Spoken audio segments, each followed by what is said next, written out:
Hello student, स्वागत है आपका। जय हिंद, वंदे मातरम। आज का जो टॉपिक चलेगा बहुत ही महत्वपूर्ण है। आइए स्टार्ट करते हैं। जैसे कि यहाँ आप देख रहे हैं लिखा भी हुआ इम्पोर्टेंट। तो क्या है क्वेश्चन? अंड जनन अथवा अंडाणु जनन। ठीक है, बहुत इम्पोर्टेंट है, परीक्षा में हर बार आने वाले क्वेश्चन। ठीक है, तो देखिए, बालिकाओं में प्रारंभिक भ्रूण अवस्था में अंडाशयों की प्रारंभिक जननिक कोशिकाएं बार बार समसूत्री अर्थात मिटाटिक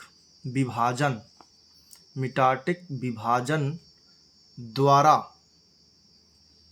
लाखों अंडाणु जनन अर्थात डिंबाणु जनन कोशिका बना लेती है। ठीक है, आप समझिए फिर से। जो बालिकाएं होती हैं उनमें प्रारंभ में ही जब भ्रूण अवस्था का निर्माण होने लगता है तो अंडाशयों की जो प्रारंभिक जननिक कोशिका होती है उसका जो है बार बार विभाजन होता है। और विभाजन कैसा होता है? समसूत्री विभाजन होता है। और उसके बाद वो है जो लाखों अंडाणु बना लेते हैं। ठीक है, और फिर आगे देखिए, इस क्रिया के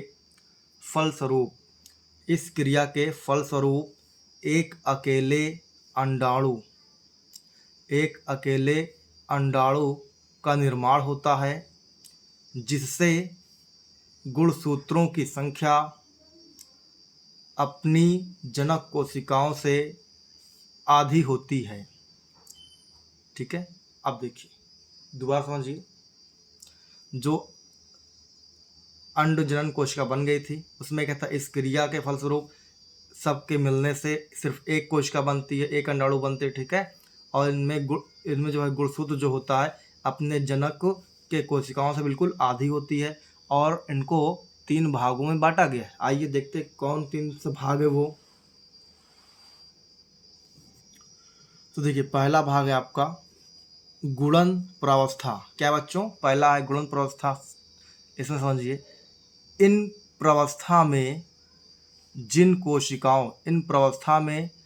कोशिकाओं में अंडाणुओं का निर्माण होता है। ठीक है, मतलब इस अवस्था में जिस अंडाणुओं का निर्माण होता है इनकी संख्या सूत्री विभाजन द्वारा बढ़ती है। ठीक है, मतलब कुल कहा जाए तो गुणसूत्र अवस्था में जो कोशिका होती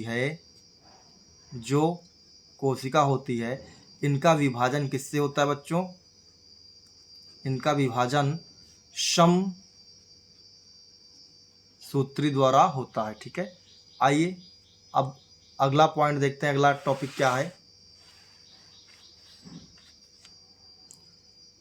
ठीक है, तो दूसरा पॉइंट है आपका ये वृद्धि प्रावस्थाएं। मतलब वृद्धि प्रावस्था या वृद्धि अवस्था में क्या होता है? देखिए, उगेनिया भोज्य पदार्थों को एकत्रित कर अपना आकार बड़ा कर लेती है। मतलब कुल मिला कहा जाए कि जो अंड कोशिका होती है, ठीक है, वो भोज्य पदार्थ एकत्र करके अपने आप को बड़ा कर लेती है, मोटा कर लेती है। इसमें कैसा अर्ध विभाजन होता है, इसे प्राथमिक अंडक कहा जाता है। तो चलिए तीसरा टॉपिक क्या समझते हैं।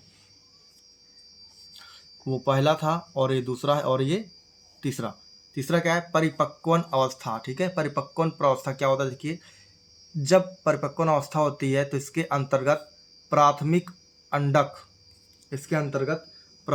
अंडक कोशिका में अर्धसूत्री विभाजन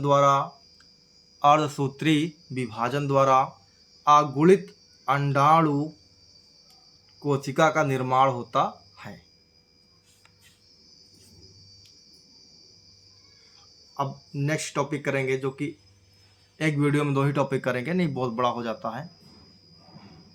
तो देखिए, ये भी बहुत इंपॉर्टेंट आपका क्वेश्चन है। ये भी क्वेश्चन कई बार आ चुका है। क्या पूछा है, भ्रूण का रोपण, मतलब भ्रूण का रोपण कैसे होता है, ये चीज़ देखना। ठीक है, देखिए देखते हैं। निषेचन के लगभग 1 घंटे बाद, मतलब जब निषेचन हो जाता है तो 1 घंटे बाद जो आपका युग्मनज होता है, जाइगोट होता है, उसका विदलन शुरू हो जाता है। विदलन मतलब उसका विभाजन चालू हो जाता है। और चौथे दिन तक 4 बार मिटोटिक मतलब समसूत्री विभाजन हो जाता है। ठीक है, और इसमें 2 गुना विभाजन होता है। 2 गुना मतलब कैसे, जैसे 2 है, अगले क्या होगा 2 से 4 होगा, फिर आगे क्या होगा 4 से 8 होगा, फिर क्या होगा 8 से 16, इस तरीके से 2 गुना वृद्धि करता है।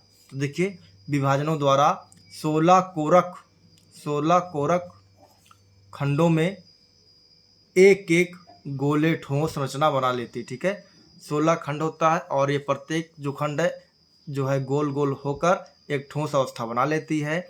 और यह मरूला गर्भाशय में पहुंचकर गर्भाशय के ऊपरी भाग में अर्थात भीतरी दीवार में, ठीक है, भीतरी दीवार में ऊपर कहीं भी चिपक जाती है।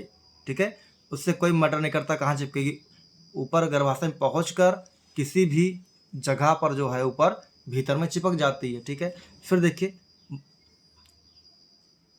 ब्लास्टोसिस तथा गर्भाशयी दीवार के कुछ ट्रोफोब्लास्ट की कोशिका में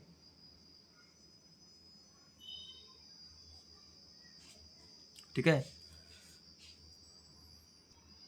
तो अगर देखिए बच्चों, तो क्या है, जो इसी कोशिकाएं होती है उसमें विभाजन होना चालू हो जाता है। और जो यहाँ पर आपको दिखने रहा है, ये लिखा हुआ है ट्रोफोब्लास्ट। क्या लिखा है, ट्रोफोब्लास्ट लिखा है। ट्रोफोब्लास्ट जो कोशिका होती है उनमें 2 स्तर होते हैं, मतलब 2 लेयर लगा होता है जो विभाजित हो जाता है। गर्भाशय दीवार